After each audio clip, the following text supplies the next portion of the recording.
Sarah Knight is the Head of Learning and Teaching Transformation in the Higher Education Directorate at JISC. She has a substantive experience working with people to implement technology to increase student experience and satisfaction. She's worked within further education, higher education, and national programs in implementing technology to create curriculum change. Sarah has just under 20 years of experience at JISC, and today we'll be talking about rethinking assessment and feedback in the digital age. Thank you, Sarah.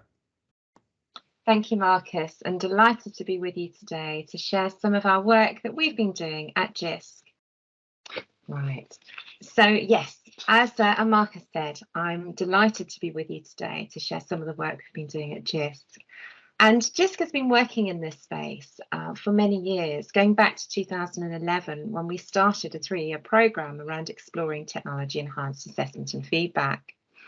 Over those years, subsequently, we've developed a range of different resources relating to assessment and feedback, and importantly, the role that technology plays within that. You'll see on that slide an assessment lifecycle that we worked with Manchester Metropolitan University on, and that has been very well used in terms of a useful resource to think about the ways in which assessment is embedded within the lifecycle of a student's journey.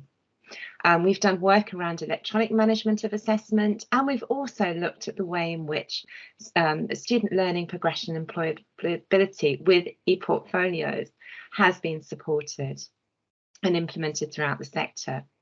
So those are just a potted history, really, of JISC's work in that space. But some of you may be more familiar with some of JISC's more recent work on the future of assessment. And we published a report in February 2020, which was obviously quite a significant date before the pandemic struck, where we were talking about the future of assessment and the vision for assessment and feedback, for assessments to be authentic, accessible, appropriately automated, continuous and secure. Following on, and of course, those 2 years that followed, we did produce some reports around how the universities were pivoting their assessment to support students during the pandemic. And our Assessment Rebooted report, as well as Rethinking Assessment, were published subsequently and still hold a great deal of practice and case studies around how universities were able to support students digitally with their assessment and feedback practice. So as we're now emerging from the pandemic, we thought it was a useful point to reflect on what's changed. How is the assessment landscape in 2022 different? What are the current challenges that universities are facing? We have some principles of assessment that we produced in our earlier work. Do those need updating? Is the life cycle model still valid? And can we identify examples of good practice and innovation? So that was a point to ask staff within colleges and universities, what are the challenges that you face in relation to assessment and feedback?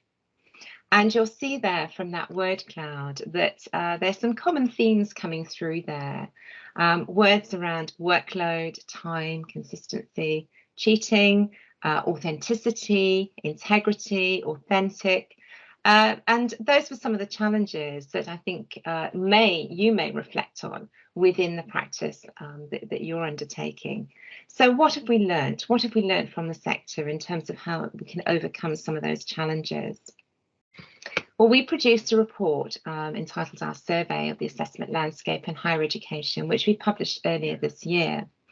And this builds on a survey we carried out back in 2014, where we surveyed higher education institutions to find out what their current challenges were then.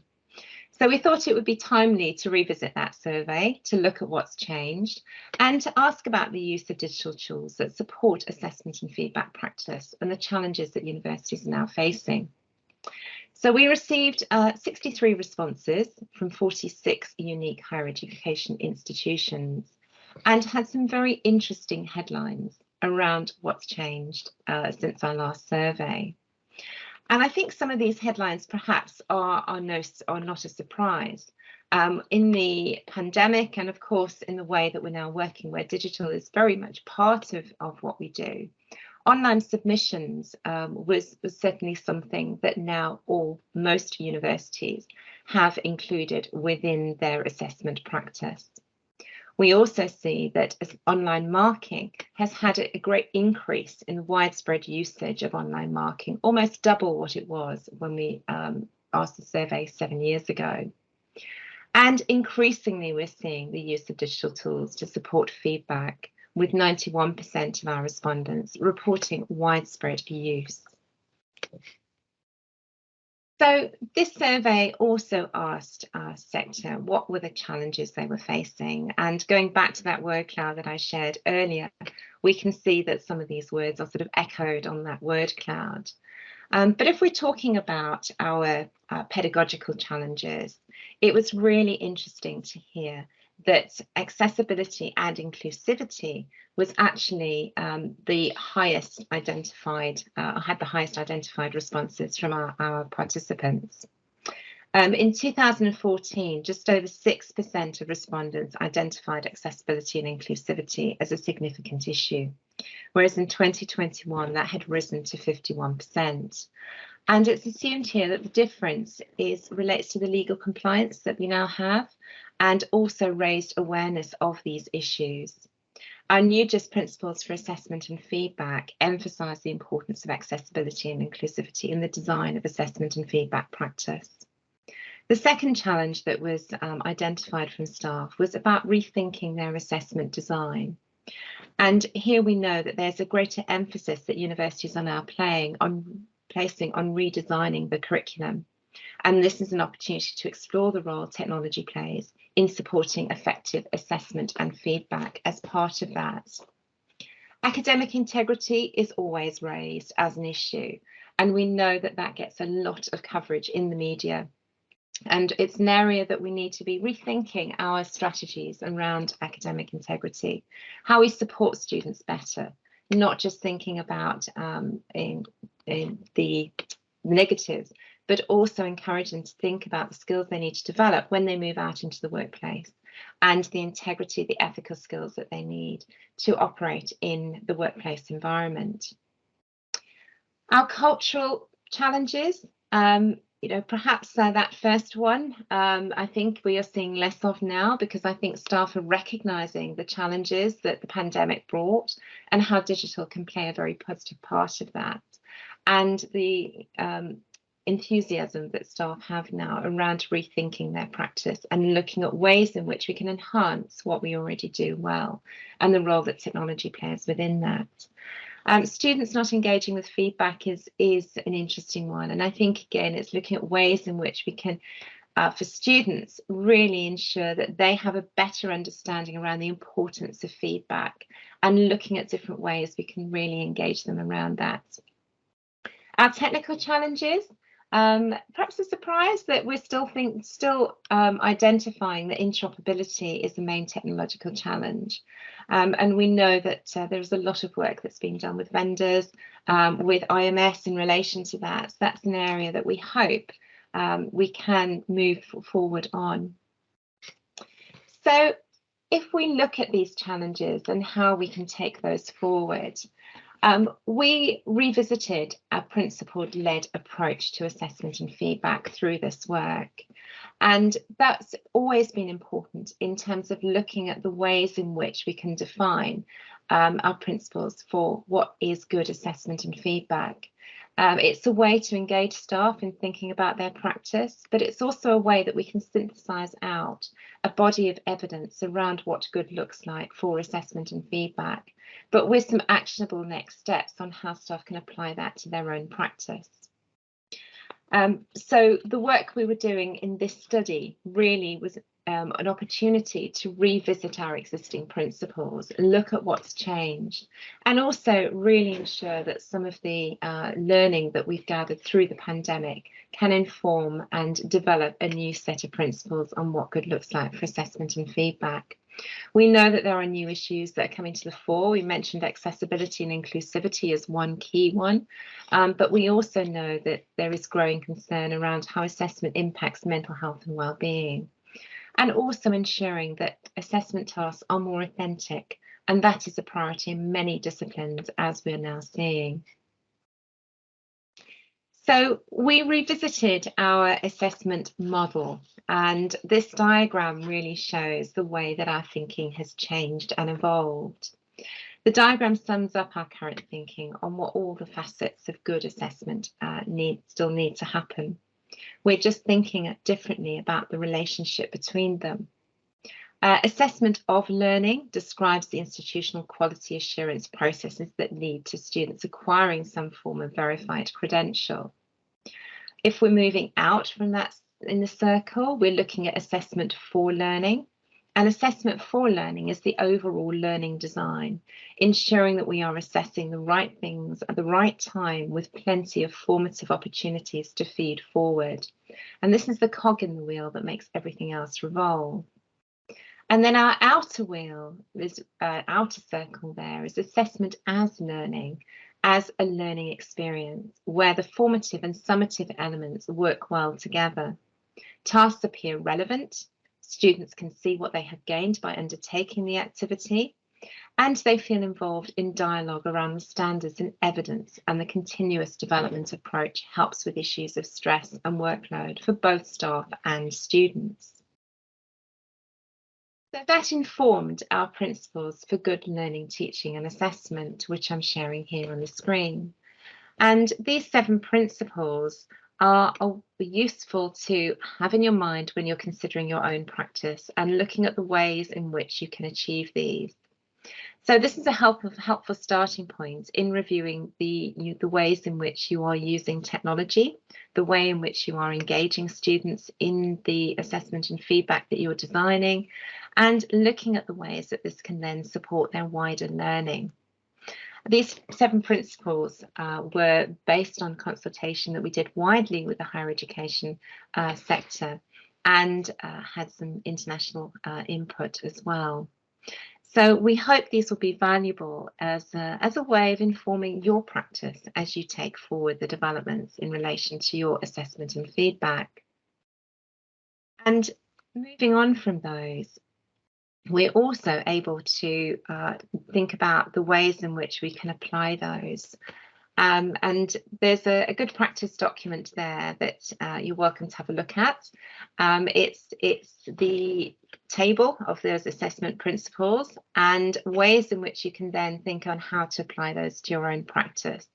There are comments that you can add in there and reflections in that table, but it's a useful document to have as a discussion point with others, and also to engage your students in discussion around those principles as well. And we've summarised that further in our Principles of Good Assessment and Feedback guide. So you're able to access that guide from the URL on that screen. And for each of those 7 principles, we go into more detail around the context, looking at the ways in which technology can support the principle, but importantly, bring those principles to life with examples of case studies from the higher education sector, both in the UK and also internationally. And those case studies provide some really valuable insights into how others are developing and shaping their assessment practice.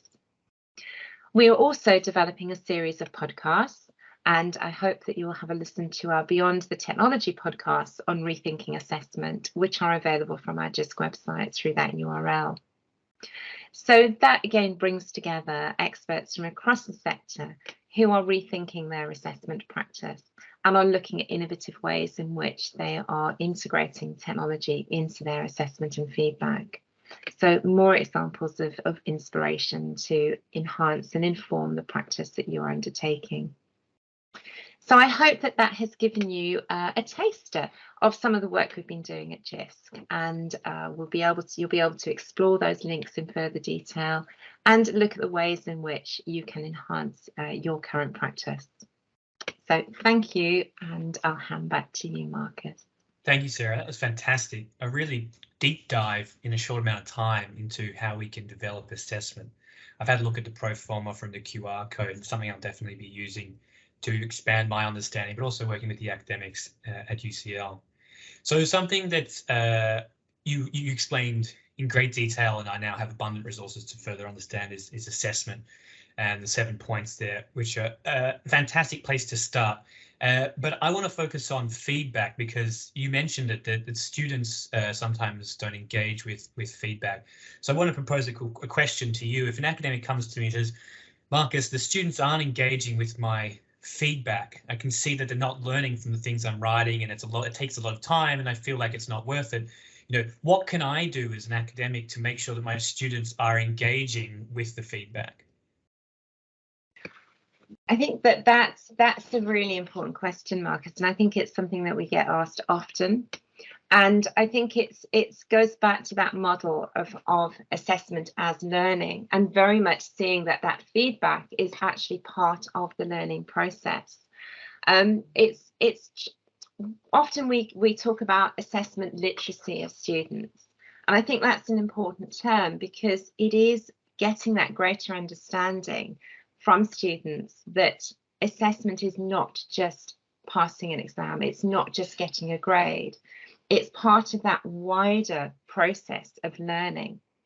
And some of those sort of ways in which we've been sort of seeing some good examples around feedback relates to when you're working on sort of group feedback activities to engage peers in reviewing each other's work, looking at giving feedback. So encouraging students to think about, if they are peer reviewing another piece of students' work, for them to actually think about the ways that they would be delivering and designing that feedback, so that they have more of an understanding that the feedback actually forms part of that learning for that student. So it's trying to play a more active role in the process, trying to get students to be able to articulate how they are using feedback as part of their learning. We know in the past that audio feedback has been used, video feedback, and also I'd like to sort of point you to the work that Professor David Nicol is doing at the University of Glasgow and the Adam Smith Business School, where he is working with staff and students to use students' inner feedback as part of a way of students understanding the importance and the role that feedback plays, looking at the ways in which they can then test their understanding against other resources, against other work, and looking at how they can then reflect on where they're learning or how their understanding is changing. So I think the key points for me are, it's students understanding the importance of it, students being more active in the process, students being able to experience the process of giving feedback themselves. And I think also exploring the ways in which then technology can be more of an effective tool to enable more timely feedback, which we know from our previous work around assessment and feedback. Students need that feedback at the point they need it, not sort of 3 weeks later when they've handed something and forgotten about it and it loses its meaning.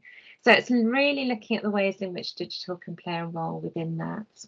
Amazing, thank you. Yeah, I think facilitating discussion on how to give appropriate feedback is a great thing to do. And if you can do it in the beginning of the student's journey, then by the end of their time at university, their ability to give timely, effective feedback will be fantastic for everyone involved in that learning environment. So true. So thank you, Sarah. That was great. And we'll have to get you back at some point to talk about the cog of assessment, because I think that's another lecture in and of itself. But thank you so much, Sarah. That was absolutely lovely, and I've learned a lot about assessment and feedback in the digital age. Thank you, Marcus. It's been a great pleasure chatting with you today.